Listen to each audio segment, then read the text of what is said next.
Hi friends, welcome to my channel TS audio story. और अब हम आ गए हैं गरम छुरी भाग 5 में। आई होप आपने पहले के भी 4 भाग सुने होंगे। तो देखते हैं कि आगे क्या हुआ। तभी बम फट गया, वह बम जिस पर प्रतिशोध के अग्निकुंड में धमकते एक खौफनाक खेल की आधारशिला रखी गई। जब प्रोड्यूसर की बुरी तरह अनियंत्रित सांस थोड़ी काबू में आई थी, उसने एक बार फिर गौर से पूजा कोठारी के पूरे संगमरमरी जिस्म पर दृष्टिपात किया।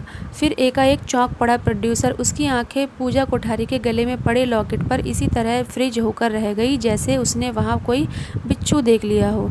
क्या बात है डियर, पूजा कोठारी के दिमाग में भी ढेरों सर्प रेंगते चले गए। तुम इस लॉकेट को देखकर इतना क्यों चौंक पड़े हो? ये लॉकेट तुम्हारे पास कहाँ से आया? प्रोड्यूसर ने छूटते ही पूछा। यूं ही, यह मेरी ज़िंदगी में घटे एक हादसे की खास निशानी है। लेकिन तुम्हारा इस लॉकेट से क्या वास्ता है? कुछ नहीं, तुम झूठ बोल रहे हो डियर। पूजा कोठारी के दिलो दिमाग में वासना का सारा नशा अब हिरण हो चुका था। वह उससे और कसकर लिपट गई। सच बताओ डियर, तुम इस लॉकेट के बारे में क्या जानते हो? जानता तो कुछ नहीं, प्रोड्यूसर थोड़ा हिचकिचाया हुआ बोला। लेकिन मैं ऐसा ही लॉकेट पहले भी किसी के गले में देख चुका हूँ। किसके पास? पूजा कोठारी की उत्सुकता अब अपनी चरम सीमा पर थी। दरअसल एक विश्व प्रसिद्ध भारतीय संगीतकार है जो इन दिनों थाईलैंड में रहता है। मैं आज से 6 महीने पहले एक शो के दौरान इस विश्व प्रसिद्ध संगीतकार के गले में बिल्कुल ऐसा ही एक लॉकेट देखा था। वह भारतीय संगीतकार एक बड़ा अच्छा ड्रम वादक भी है। सच्चाई यह है कि ड्रम वादक के तौर पर ही उसे पूरी दुनिया में ख्याति मिली है। वह जब शो के दौरान बुरी तरह उत्तेजित होकर ड्रम बजा रहा था, तभी उसके गले में पड़ा हीरे का ऐसा ही लॉकेट भी बार बार उछल रहा था। उस देश का नाम क्या बताया तुमने? पूजा कोठारी ने बेहद व्यग्रता पूर्वक पूछा। जहाँ वह भारतीय संगीतकार रहता है, थाईलैंड। और उस संगीतकार का नाम क्या है? बीजू आनंद। एकदम झटके से उठकर खड़ी हो गई पूजा कोठारी। उसकी आंखें अकस्मात उस शिकारी कुत्ते की तरह चमकने लगी जो अपने शिकार को बिल्कुल सामने देख रहा हो।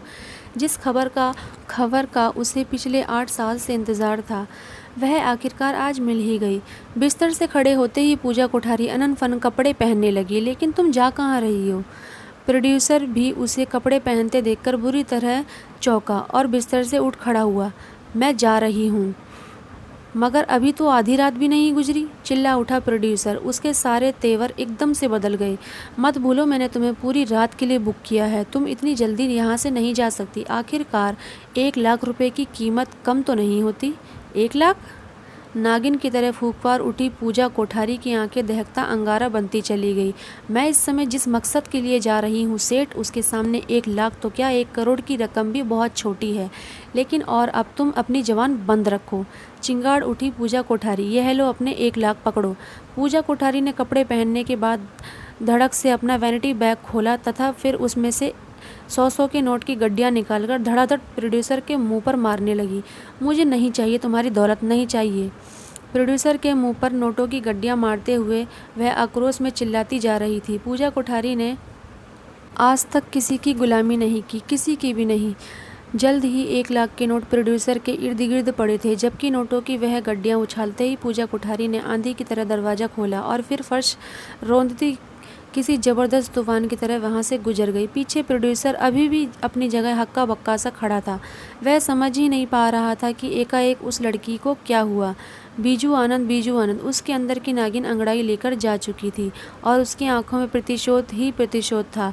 रात के समय ही पूजा कोठारी एक ऐसे व्यक्ति से मिली जो पिछले कई वर्षों से उसके जिस्म का परमानेंट ग्राहक था और जो बेंगलोर में एक बड़ा सरकारी अधिकारी भी था। पूजा कोठारी ने उससे कहा कि वह उसे जल्द से जल्द अपना एक इंटरनेशनल पासपोर्ट चाहिए। इंटरनेशनल पासपोर्ट, वह भी जल्द से जल्द। हालांकि यह काम आसान नहीं था, लेकिन फिर भी सरकारी अधिकारी उस काम में जुट गया। अधिकारी की सारी भागदौड़ी के बावजूद पासपोर्ट बनने में 7 दिन लग गए और इस काम में काफ़ी नोट भी खर्च हुए। मगर दौलत की पूजा कोठारी को बिल्कुल भी चिंता न थी। आखिर उसी दिन के लिए तो उसने वह सारी दौलत इकट्ठी की थी। तो फ्रेंड्स, वीडियो अच्छी लगी हो तो वीडियो को लाइक, चैनल को सब्सक्राइब ज़रूर करें और भाग 6 में बने रहें। Thanks for watching, bye.